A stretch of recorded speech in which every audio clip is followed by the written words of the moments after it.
Welcome to Linda's Corner. My name is Linda Bjork, and today we're going to talk about happiness and feeling great about life. I'm so excited to welcome Dr. Marissa Pei, also known as the Asian Oprah, as our special guest today.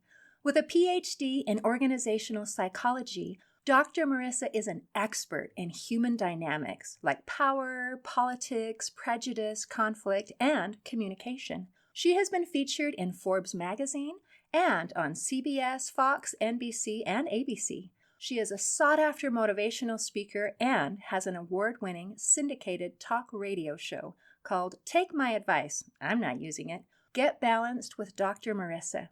And her latest book, called 8 Ways to Happiness, hit 8 bestseller lists. Welcome, Dr. Marissa. I'm so excited to be visiting with you today.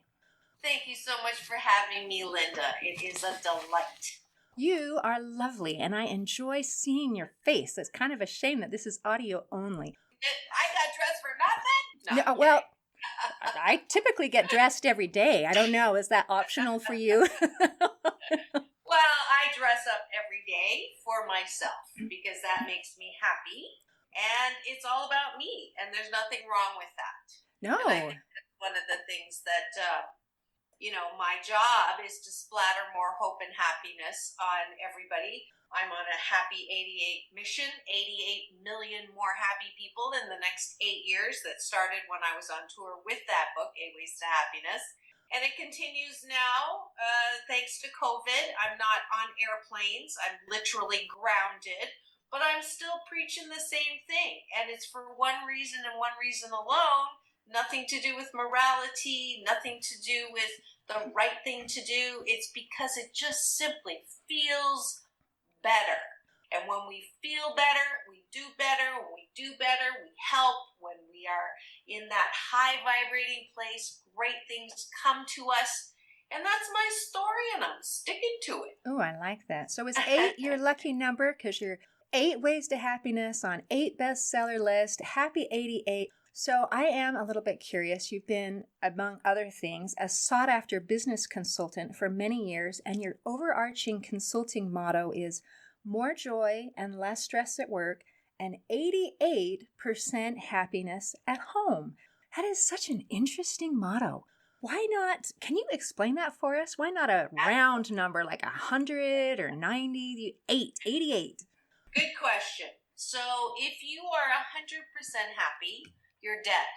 So I don't want dead people walking around because we need the contrast. No one is ever 100% happy, nor should we try to be 100% happy because we don't want to be dead. Now, why 8? Why not 99% happy? Well, because you can't see me, you may think I'm Swedish, but I'm actually Chinese. And in Chinese, in Mandarin, 普通话, 8 is a homonym for good fortune. So 8 is similar to fa, which is good fortune, and 88, double good fortune, is your birthright into happiness.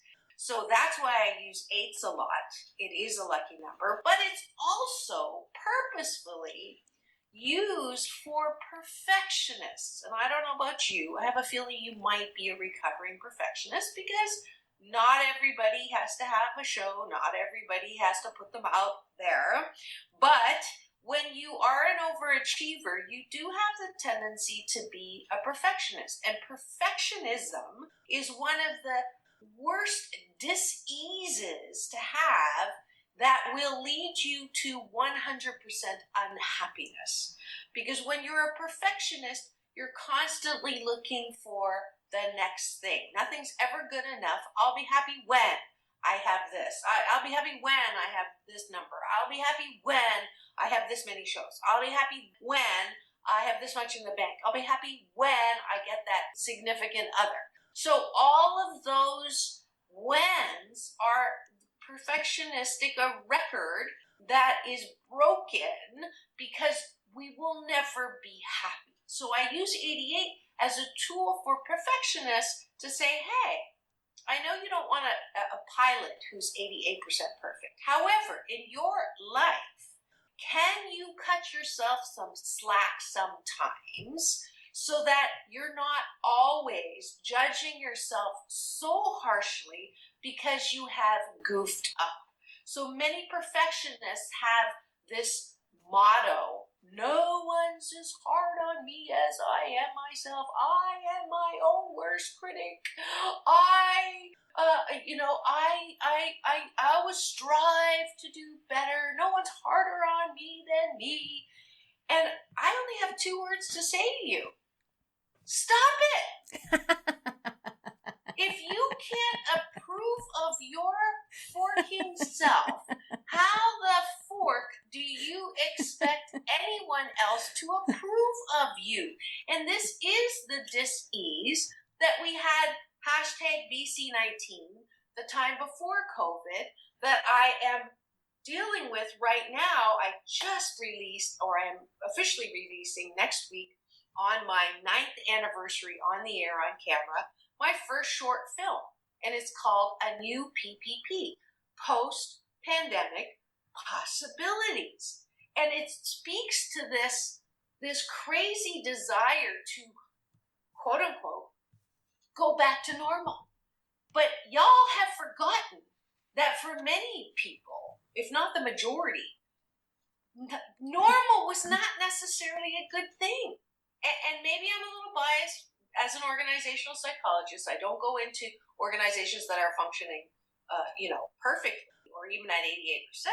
But how many people do you know who hated their job, who lived for their weekends, who just give me your paycheck and let me live my life? By the way, 2 days out of 7 is not a whole lot of living. So that was where we were. We had 1 out of 4 Americans on antidepressants and anti-anxiety medication. That's not a happy nation. 25%, right? And no thanks to the tragic deaths of Kate Spade and Anthony Bourdain, all the things that we grew up with thinking that would make us happy, fame, fortune, all of that does not make you happy. So this opportunity that we have during this pause for a year, I hope you have asked yourself the question, what really makes me happy? Am I happy? Who am I? Why am I here? And you still have time. We're still not back to normal, so you still have time to ask yourself those questions. And if you want a little guide, that's what the book is for. 8 Ways to Happiness was not written as a psychologist telling you how to be happy. 8 Ways to Happiness is a guidebook from my life. I'm one of the 7 out of 10 of us who've had childhood trauma. Now, if 7 out of 10 of us, and my Honorable Monica Oprah, who, by the way, I was introduced to Oprah as the Asian Oprah. It's not a name I gave myself, just in case you were wondering. So, 8 out of 10. Some psychologists say 93% of us have been from a traumatic childhood past. If we're the majority, why the fork do we think there's something wrong with us?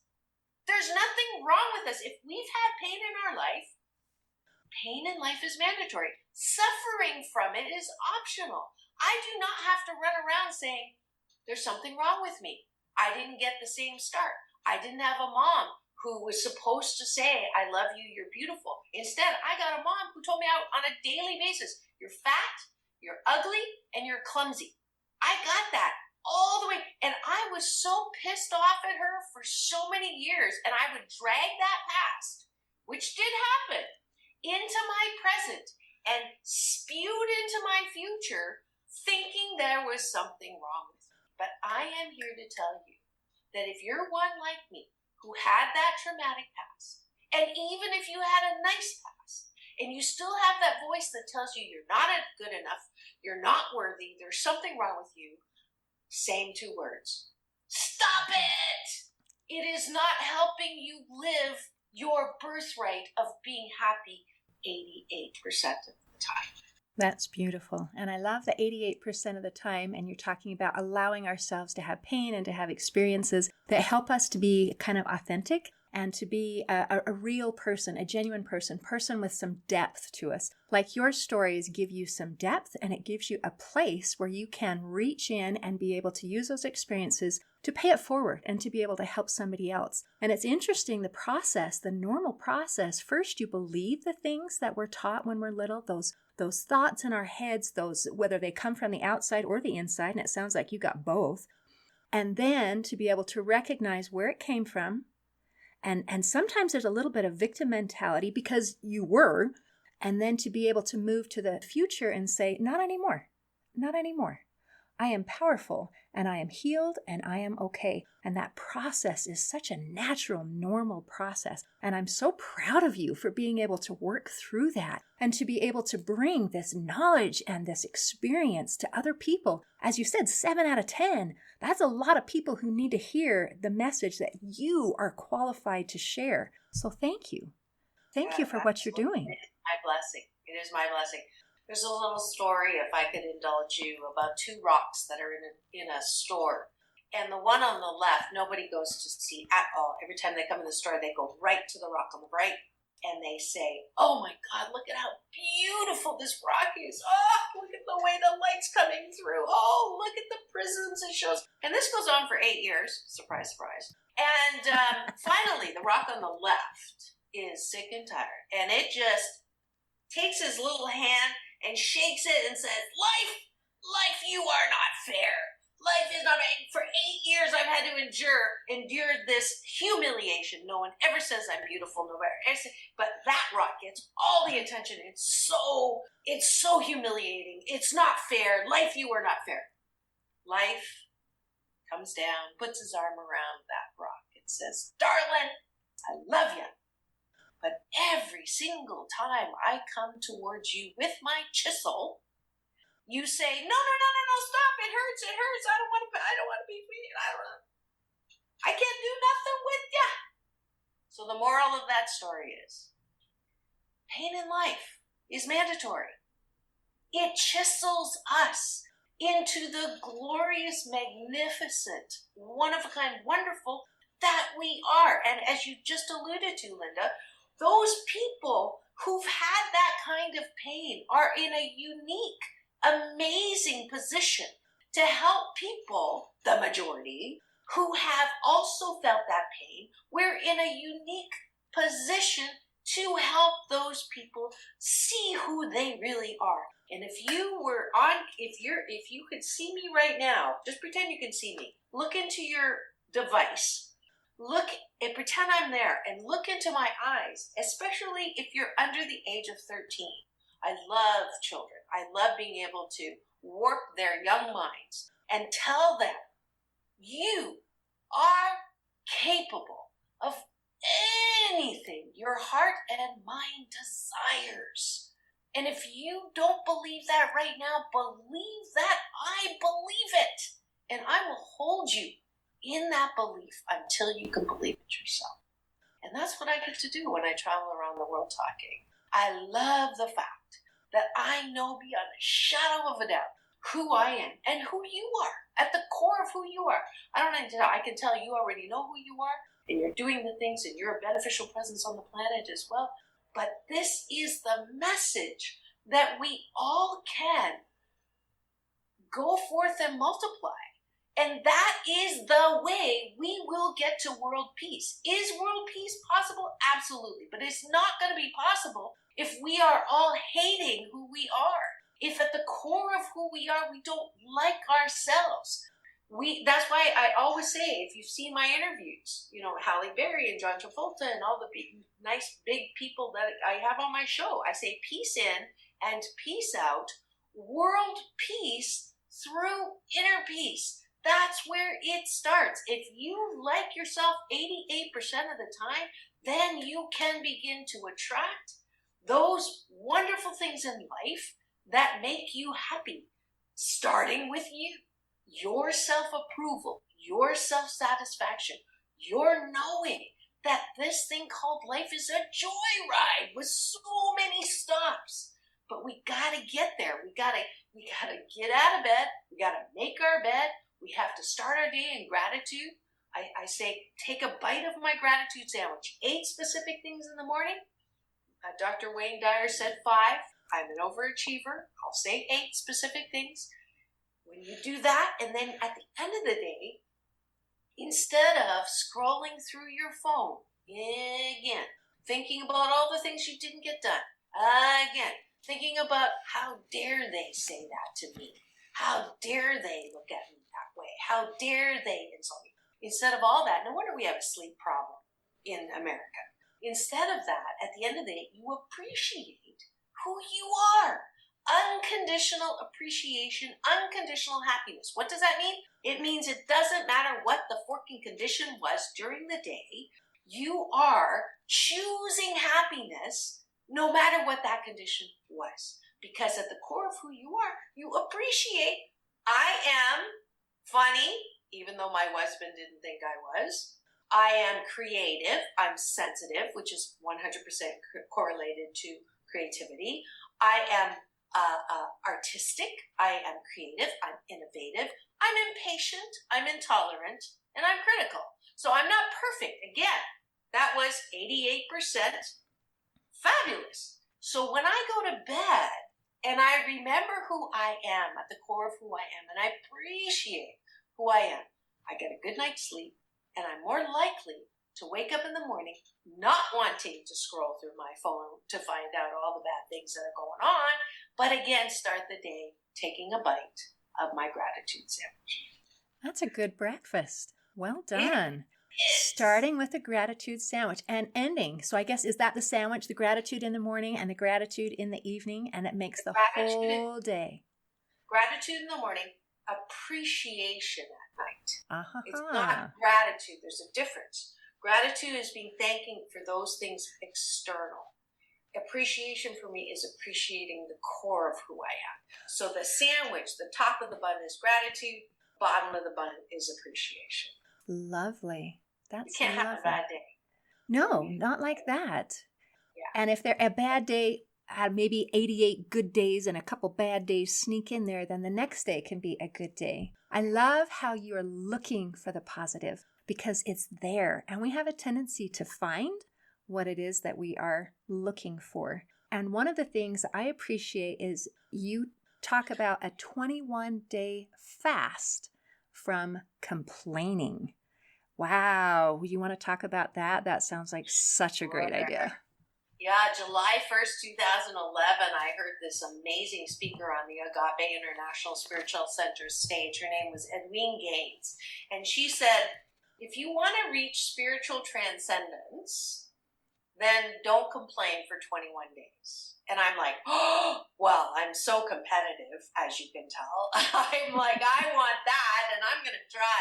And I only have gone through my own fast once successfully because complaining is a habit that most Americans have, worse probably than any other country. I just read that article somebody wrote about how do you know an American is visiting your country, and it was embarrassing. But it's kind of true. We are great complainers. If you stand in line in a supermarket, you'll inevitably hear someone complaining about something. It's probably you.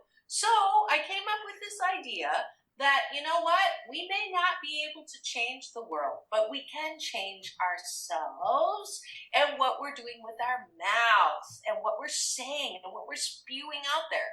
So I created this fast, and there's hundreds of thousands of people now participating, which is wonderful. They don't always, there's a Facebook group as well if you want to join that, but I made it into a little game when I had time to start my nonprofit. So what happens is if you donate $21 to my nonprofit, you're registered for the fast. And for 21 consecutive days, can you not complain? Can you not say what you normally say? And somebody will say, well, what about complaining in your mind? I said, we're not inhuman here. Let's just work with our mouth. What comes out of your mouth, let's make sure it's not a complaint. And if you can do that for 21 days in a row, I will double your money. 21 times 2. If you don't manage it, then you're just donating to a great cause, 8 Ways to Happiness, the nonprofit that helps kids, teens, and young adults who have temporarily forgotten their birthright to happiness. So that's the fast. if you actually say a fact, so some people will say, well, what about venting? Or what about the truth? If I'm saying, he just stepped on my toe. That's the truth. So that's not a complaint. But if you're going to say, he stepped on my toe again, and he always does that, and I don't know why he doesn't do that. So you don't even need to say all those words. If you just use the tone, you know that's a complaint. So come on. And it's all on honor system, although for some, if I do doubt you, I will ask for the number of your significant other to check for sure that you have not complained. Wow. However, I have to say, only 4 people have completed the fast, so it's a bit of a competitive thing. Eva Glenn Atkinson from Kentucky, Daia Jordan from Long Beach, Janina Aravata from Japan, and Uwe Freyer from Beverly Hills. So those are the four people who have successfully, including myself once, have completed the fast. So I'm challenging all of your listeners, Linda, to take that challenge, because I'll tell you the warning side of there are side effects. Warning, warning. Side effects include more smiling, more laughing, better relationships, better sex. I didn't make that up. Somebody actually messaged me and said that was one of the side effects. So all of these things, if you don't want them, then don't go on the fast. Interesting. Wow. And I think it's kind of beautiful that your 20-day fast opportunity is the reward for donating and trying to help other people be happy. And then it follows up with an invitation to help make yourself happy. But man, that's kind of like your rock and your chisel thing. It's a little bit of chiseling on yourself, maybe, to be able to use some self-control and some discipline. And those kinds of things, sometimes people don't even want to mess with, but those are kinds of things that help us to be happy. Yeah. Well, this is the thing. People think it's like a light switch to be happy. People think it's a light switch to heal. People think it's a light switch to get better or feel good. It's not a light switch. It's a process. And you have to work at any process. Those 1,000 hours that people say to get good at things, it's no different here. You have to do the daily #blissipline, as from my big brother, Michael Bernard, a daily blissipline to choose happiness. It's not a one-off. The more you do gratitude and appreciation, the easier it is. The more you look at the bright side, the easier it is. The more you look at best case scenario instead of worst case scenario, the easier it is. The more you look for pronoia instead of paranoia, the easier it is. So all of this, it's your choice, boo, boo, boo. No one is going to do this for you. When you don't feel like getting out of bed, get out of bed. If you don't feel like putting that Krispy Kreme donut down, put it down. Gospel according to Nike, just do it. And people say to me all the time, why are you so positive? Why do you do this? Because it feels better. And then I have my clients, my life balance coaching clients will say, well, if you just use the rule, if it feels good, do it, then I'm going to end up doing all these bad things. I'm going to have that pint of ice cream. I'm going to have that, I'm going to do all the bad addict things. And I say, no, you're not. Because you're going to realize that everything that is not good for you, you may feel good for that split second, or maybe a minute, or maybe even 5 minutes, or maybe even a day if you bought a new house or bought a new car, or maybe even a week. But eventually, you're not going to feel good about it. That Krispy Kreme tastes good for that first bite, and then I get the attack of, oh my God, you did that, and then I step on the scale. It's a moment of joy followed by like an hour of shame. Do you really want that? Do you really want that? No, I don't want that. It's not worth it. So who does this for you? Nobody. You get to do this. You get to choose. Every choice is a consequence. Everything you decide has a benefit or a consequence. So again, I cut myself some slack. Do I do that every day, 100% of the time? No, 88% of the time. 12% of the time, I get to do whatever I want. 12% of the time, I get to be a brat. 12% of the time, I get to play Candy Crush. So those, I practice what I teach. I know that I still can make myself miserable by trying to be. So I don't try. And I sometimes wear my underwear backwards, or I will purposely have not fix some part of my manicure that got messed up as a reminder that it's okay to be imperfectly perfect, because I'm 88% fabulous. I'm not a piece of shiitake. I'm not hot shiitake. I'm just 88% pretty good shiitake. That is fantastic. Wow, and all those different ideas about happiness being short-term and long-term, and being able to recognize the whole picture is beautiful and very necessary. So that's awesome. Well, I would have to say you may be 88% perfect, but I think you're 100% fabulous. Because I think having that little bit of spice is fun and it makes interesting. So I'm super delighted. And thank you so much for being here with me today and for sharing your wisdom and just your spunk. This has been a delightful visit, and the time has just flown. So thank you. Yes, thank you so much. And please do find me at drmarissa.life. I'm all over social. Just Google me. I'm Doc Balance on Instagram. But most important, please do subscribe to my YouTube channel where my show comes on. I have a weekly Monday broadcast now as well, where you can interact with me, called Mind Your Own Business with Dr. Marissa, celebrating this May 7th. Hopefully this will broadcast before my 9th year on the air on camera with my short film, The New PPP. So would love to have you there. And if you do sign up at drmarissa.life, just say Linda's Corner, and I will give you a free gift of a happy tip sheet.